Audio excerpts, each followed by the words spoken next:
সবাইকে কুকটু বাইটে অনেক স্বাগত। আজ আমি তৈরি করব সুজির কেক। অনেকেই ডিম দিয়া কেক পছন্দ করেন না, তাদের জন্য ডিম ছাড়া কিভাবে খুব সহজভাবে 1 কাপ সুজি আর ঘরে থাকা কিছু উপকরণ দিয়ে এইরকম পারফেক্ট স্পঞ্জি কেক বানাতে পারবেন।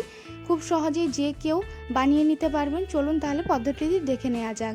এখানে প্রথমে একটা মিক্সিং বোল নিয়েছি। মিক্সিং বোলে 1 কাপ লিকুইড দুধ দিয়ে দিচ্ছি। দুধটাকে আমি ফুটিয়ে নিয়ে ঠান্ডা করে এখানে ব্যবহার করেছি। তারপর এখানে দিয়ে দিচ্ছি 1 কাপের হাফ কাপ গোটা চিনি। আপনারা চাইলে এখানে মিক্সিতে চিনিটাকে গুঁড়ো করে ব্যবহার করতে পারেন। আমি এখানে গোটা চিনি ব্যবহার করেছি কারণ অনেকের বাড়িতে মিক্সি থাকে না, তারা এই রকমভাবে করে নিতে পারবেন। চিনিটাকে দুধের সাথে মিশিয়ে নিতে হবে। যতক্ষণ না চিনিটা দুধের সাথে মিশে যাচ্ছে ততক্ষণ অবধি মেশাতে হবে। 2-3 মিনিট বাদে বোঝাই যাচ্ছে দুধটা একটু ফেনা ফেনা হয়ে গেছে আর দুধের সাথে চিনিটা খুব ভালোভাবে মিশে গেছে। তারপর এখানে আমি 1 কাপ সুজি দিয়ে দিচ্ছি। ভিডিওটি অবশ্যই শেষ অবধি দেখবেন। আমি যেভাবে দেখাচ্ছি আপনারাও যদি এইভাবে রেসিপিটি তৈরি করে নেন তাহলে আপনারাও বাড়িতে এইরকম পারফেক্ট কেক বানাতে পারবেন। দুধের সাথে সুজিটাকে খুব ভালোভাবে মিশিয়ে দিচ্ছি। আমি এখানে একটা হ্যান্ড উইক্স ব্যবহার করেছি। আপনাদের কাছে যদি হ্যান্ড উইক্স না থাকে কোনো কাঁটা চামচ দিয়ে এইভাবে মিশিয়ে নিতে পারবেন। তারপরে এখানে আমি 1 কাপের হাফ কাপ ময়দা দিয়ে দিচ্ছি। ময়দাটাকে আমি এখানে চেলে ব্যবহার করেছি, আপনারাও অবশ্যই চেলে ব্যবহার করবেন। চেলে ব্যবহার করলে এখানে ব্যাটারটা স্মুথ হবে আর কেকটা সফট হয়। কেকের পরিমাপগুলো অবশ্যই মনে রাখবেন। কিছুক্ষণ সময় ধরে ময়দাটাও মিশিয়ে নিয়েছি আমি, মেশানো হয়ে গেছে। তারপরে এখানে 15 মিনিট রেস্টে আমি রেখে দিচ্ছি। তারপরে এখানে একটা কড়াই নিয়েছি প্রিহিট করার জন্য। 1 কাপ নুন দিয়ে দিচ্ছি, আপনারা চাইলে বালিও ব্যবহার করতে পারেন। একটা ঢাকনা দিয়ে রেখে দিচ্ছি। তারপর 15 মিনিট বাদে দেখাই যাচ্ছে সুজিটা কিছুটা ফুলে গেছে। তারপর 1 চামচ দুধের সাথে আমি 1 চামচের হাফ চামচ বেকিং পাউডার, 1 চামচের 3 ভাগের 1 ভাগ বেকিং সোডা ব্যবহার করেছি। কিছুক্ষণ মেশালেই আপনারা দেখতে পাবেন বেকিং পাউডার বেকিং সোডাটা ফেনা ফেনা হয়ে গেছে আর কিছুটা ক্রিমি টেক্সচারে চলে এসছে। আপনাদের কাছে যদি বেকিং পাউডার বেকিং সোডা না থাকে এখানে আপনারা ইনো ব্যবহার করতে পারবেন। বেকিং পাউডার বেকিং সোডা দেওয়ার পরে কখনোই জোরে জোরে ঘোরানো যাবে না, আস্তে আস্তে করে ব্যাটারটা মিশিয়ে নিতে হবে। তারপরে এখানে আমি 1 কাপের 3 ভাগের 1 ভাগ সাদা তেল দিয়ে দিচ্ছি। ব্যাটারটা সাদা তেলটা ততক্ষণ অবধি মেশাতে হবে যতক্ষণ না ব্যাটারটার সাথে মিশে যাচ্ছে খুব ভালোভাবে। 4-5 মিনিট সময় নিয়ে ব্যাটারটাকে একটু ফেটিয়ে নিতে হবে।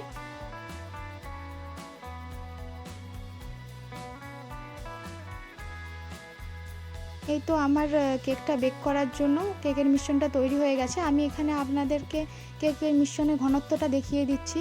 কেকের মিশ্রণটা এখানে খুব গাঢ়ও হবে না, খুব পাতলা হবে না, এরকম হয়ে করে নেবেন। তারপর এখানে আমি একটা কেক মোল্ড নিয়েছি। আপনাদের কাছে কেক মোল্ড না থাকলে কোনো অ্যালুমিনিয়ামের পাত্র বা যে কোনো পাত্র নিয়ে নিতে পারেন। এখানে একটু তেল ব্রাশ করে আমি বাটার পেপার ব্যবহার করেছি। আপনারা বাটার পেপারের পরিবর্তে যে কোনো সাদা কাগজ ব্যবহার করতে পারেন, কিন্তু কখনোই খবরের কাগজ দিবেন না। তো কেক মোল্ডে আমি কেকের মিশ্রণটা ঢেলে নিচ্ছি। কেকের মিশ্রণটা ঢেলে নেওয়ার পরে কিছুক্ষণ এইভাবে ট্যাপ ট্যাপ করে নিচ্ছি যাতে ভেতরে থাকা কোনো বাতাস না থাকে, পুরোটাই বাইরে বেরিয়ে আসে। তারপর এখানে আমি কিশমিশ নিয়েছি। কিশমিশের সাথে কিছুটা পরিমাণে ময়দা মিশিয়ে নিচ্ছি। কিশমিশের সাথে ময়দা মিশিয়ে নিলে কি হবে, আমি যে এখানে মিশ্রণটার উপরে কিশমিশগুলো দিচ্ছি, কিশমিশগুলো ভিতরে ঢুকে যাবে না। এটা একটা টিপস, অবশ্যই ব্যবহার করবেন। তারপর এখানে আমি প্রিহিট হয়ে গেছে, এখানে একটা স্ট্যান্ড বসিয়ে আমি কেকের মোল্ডটা বসিয়ে দিচ্ছি। গ্যাসের ফ্লেম একেবারে লোতে রেখে একটা ঢাকনা চাপা দিয়ে 35 থেকে 40 মিনিটের জন্য বেক করার জন্য রেখে দিয়েছি। আমার এখানে 35 মিনিট লেগেছে। 35 মিনিট পরে আমি ঢাকনাটা খুলে নিচ্ছি, দেখিয়ে দিচ্ছি কেকটা কতটা ফুলে গেছে। আর এখানে আমার কেকটা পারফেক্ট হয়েছে নাকি একটা খাঁচি দিয়ে আপনাদেরকে দেখিয়ে দিচ্ছি। খাঁচির গায়ে কিছুই লেগে নেই, তার মানে বুঝে নেবেন কেকটা পুরোপুরি বেক হয়ে গেছে। তারপরে আমি কেকটা ঠান্ডা করে নিয়েছি। কেকের গায়ে ছুরি দিয়ে এইভাবে আস্তে আস্তে করে আমি ছাড়িয়ে নিচ্ছি। এভাবে ছাড়িয়ে নিলে কেকটা ডিমোল্ড করতে সুবিধা হবে।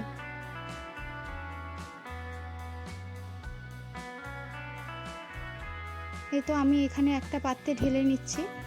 আজকের কেক বানানোর পদ্ধতি যদি ভালো লেগে থাকে অবশ্যই সাবস্ক্রাইব করে পাশে থাকবেন। তারপর এখানে আমি কেকের ব্যাটার পেপারটা যে লেগেছিল সেটা আমি ছাড়িয়ে নিচ্ছি।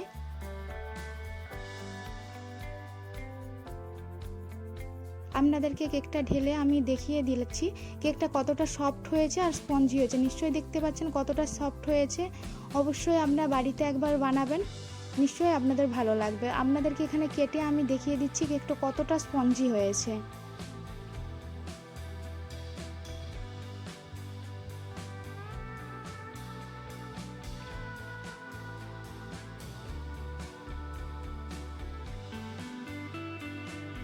কেকটা দেখেই বোঝা যাচ্ছে কতটা সফট আর স্পঞ্জি হয়েছে। ভালো লাগলে অবশ্যই সাবস্ক্রাইব করে পাশে থাকবেন।